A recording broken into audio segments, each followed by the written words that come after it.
Welcome to WTF Cooking, where I try and cook something and I have no idea what the F I'm actually doing.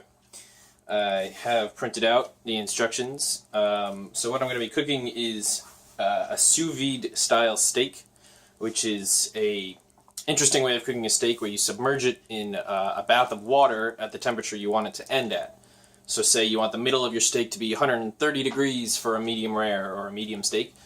I'm going to fill this cooler with 130 degree water, submerge the steak in it. I have my steak right here.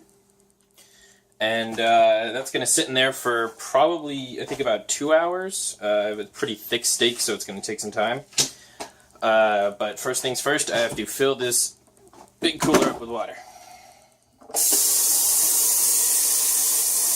I have filled the cooler with water straight from the tap. Comes out to about 120 degrees just on its own. So I am going to boil some water, or at least heat it up, so I can add that to the cooler and raise the temperature up to 130 degrees, which is where I would like it, so I can cook my steak. Here we go.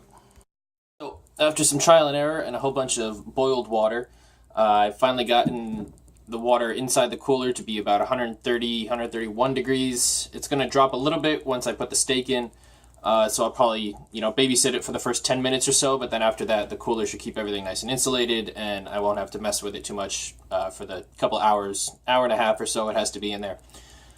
So now I've put my steak, it's nice and seasoned, got some salt and pepper on there. Maybe I'll toss in some garlic when I sear it in the pan.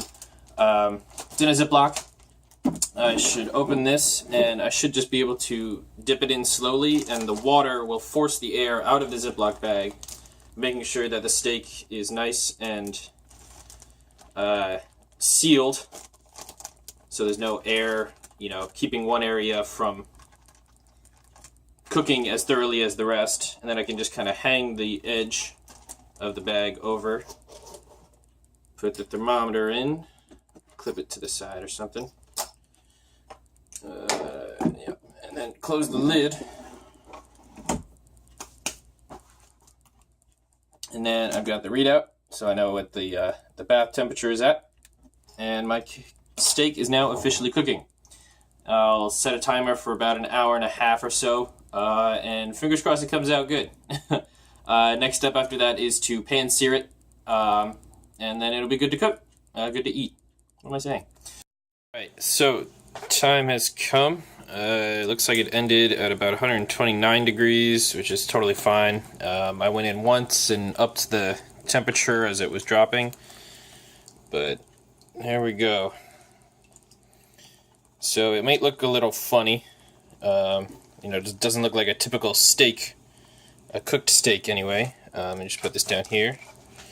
Let's see if I can get this camera set up somewhere real quick. Alright, so I'm going to take the steak out of the bag.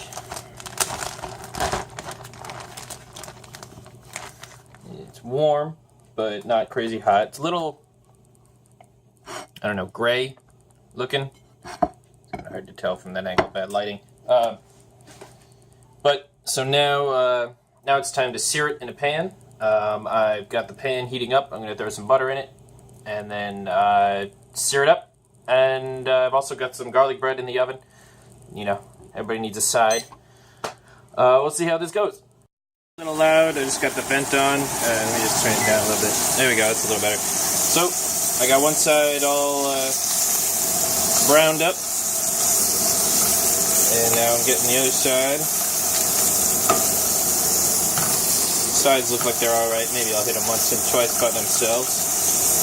But in a second, I'll cut it open and see how it looks. There we go.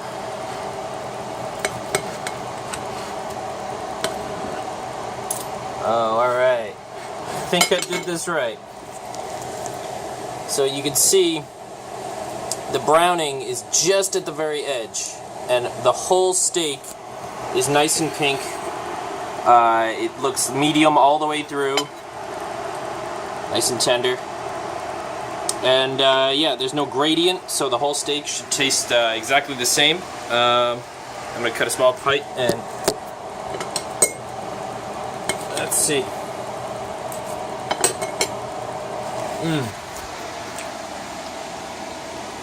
Oh my god. That's the best steak I've ever cooked. Maybe a little too much pepper on it, but otherwise, just the consistency of it all the way through. Just the browning on the outside and the whole steak being soft and chewy. That was amazing. I'm so excited to eat the rest of this, and my garlic bread should be done in a second. So I hope you enjoyed WTF Cooking.